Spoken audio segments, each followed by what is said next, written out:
Week-end chargé dans les 5 championnats majeurs. Occasion parfaite de tenter un prono sur Unibet. 100 € remboursés sur votre premier pari grâce au lien en description. Conditions pour jouer en bas de l'écran.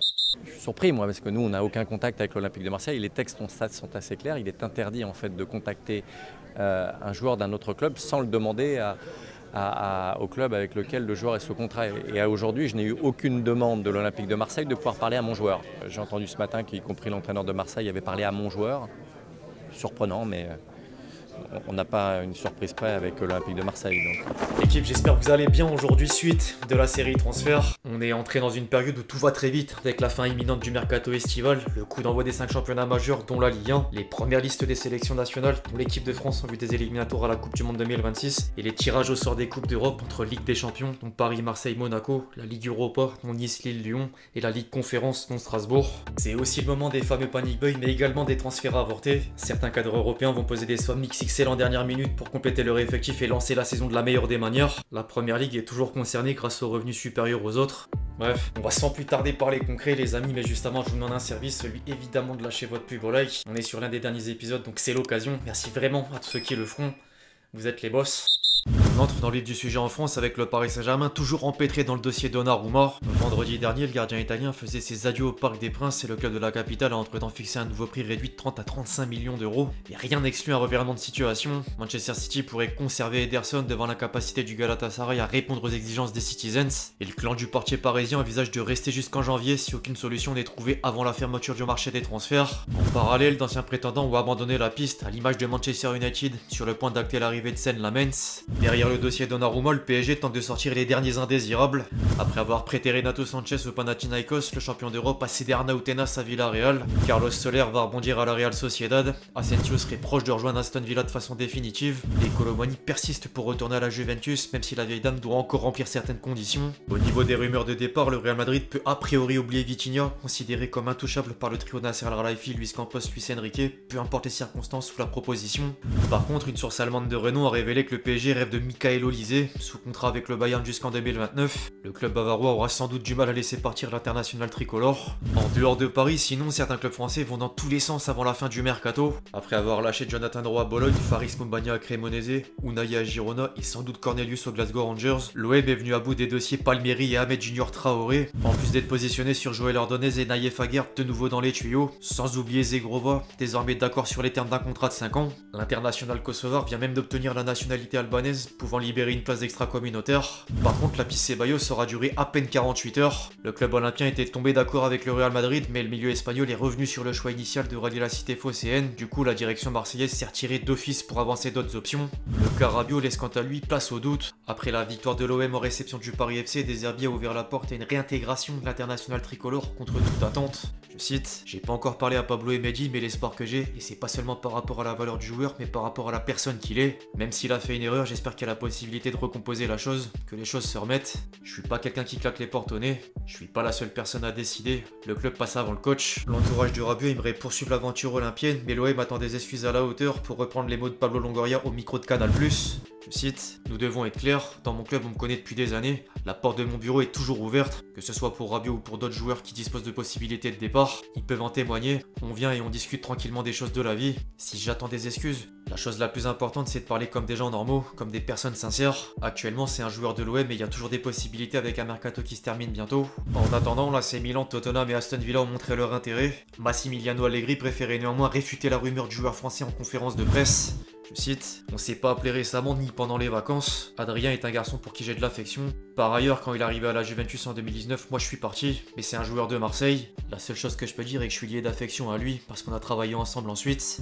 L'autre olympique prend également un tournant. Malik Fofana a décidé de rester à Lyon, du coup l'OL doit placer un nouveau joueur sur la liste des transferts pour respecter ses engagements financiers auprès de la DNCG. Après avoir poussé Koumbedi à Wolfsburg, Mamadou Diawara au Royal Antwerp et peut-être Molébé au FC Séville, le club rhodanien va céder Nico Tadza à Villarreal contre 35 millions d'euros dont 5 de bonus. L'OL essaye d'une autre part de trouver un remplaçant en ciblant Taremi, l'ancien avançant de brestois Satriano et un joueur dont le nom n'a pas filtré pour l'instant. Par contre, la direction lyonnaise s'est fait doubler par Chelsea dans le dossier Facundo Buonanotte.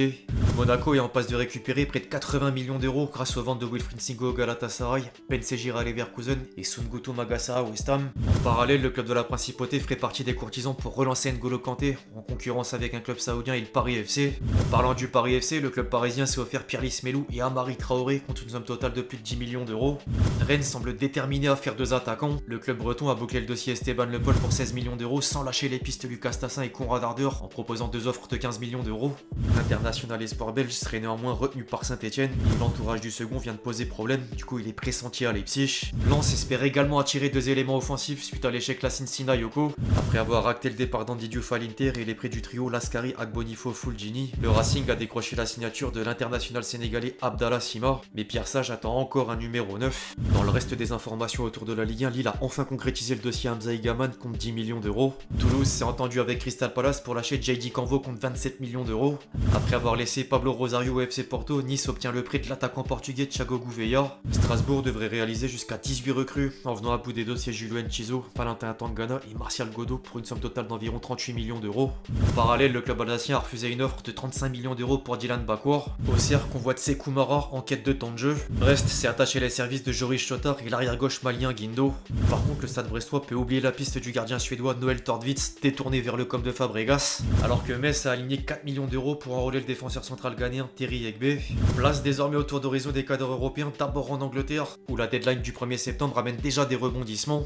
Newcastle va signer Nick Voltema 2 contre 90 millions d'euros, dont 5 de bonus, de quoi relancer les discussions avec Liverpool pour Alexander Isak. Après avoir posé près de 70 millions d'euros sur Eberechi Eze, Arsenal mise sur Piero Hincapié en laissant partir Jacob Kiwior au FC Porto. Manchester City aurait indiqué à Tottenham l'intention de conserver Savigno, du coup les Spurs ont lancé la piste Xavi Simons jusqu'à détourner l'ancien parisien de Chelsea grâce à une offre de 70 millions d'euros. En parallèle, les Blues parviennent quand même à conclure le dossier Garnacho pour près de 47 millions d'euros. Au niveau du dégraissage, les départs font renflouer les caisses. Après avoir envoyé Renato Vega à Villarreal et le duo Chukwuemeka Anselmino à Dortmund, le club londonien a cédé Nkunku à l'AC Milan contre 42 millions d'euros dont 5 de bonus et Nico Jackson au Bayern en prépayant de 15 millions d'euros avec option d'achat de 65 millions d'euros. Les mouvements Premier League Bundesliga sont d'ailleurs en train d'agiter la fenêtre de transfert. Dortmund a déboursé plus de 25 millions d'euros pour recruter Fabio Silva et le Bayer Leverkusen pourrait encore faire affaire outre-Manche. Après avoir récupéré Lucas Vazquez et le milieu défensif argentin Equi Fernandez, le champion d'Allemagne 2024 coche le nom de Sven Botman en vue de remplacer Hincapié.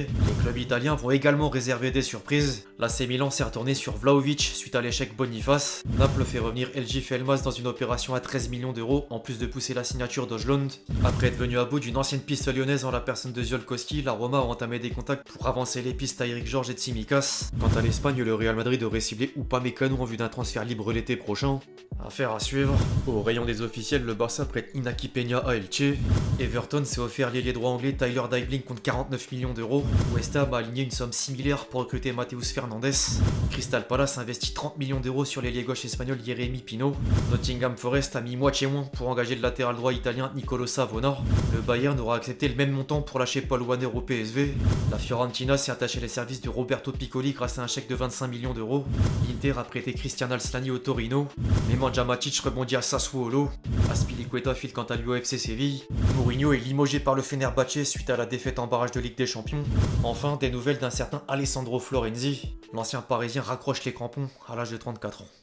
Bref, l'équipe, c'est tout pour cette vidéo sur les dernières rumeurs autour du mercato estival. J'espère qu'elle vous a plu. Je compte sur vous si c'est le cas pour lâcher votre plus beau like. N'hésitez pas à me donner vos avis en commentaire sur toutes les infos du jour. Puis d'ici là, on se retrouve très vite sur la chaîne pour de nouvelles vidéos. C'était Lexchi. Ciao, ciao.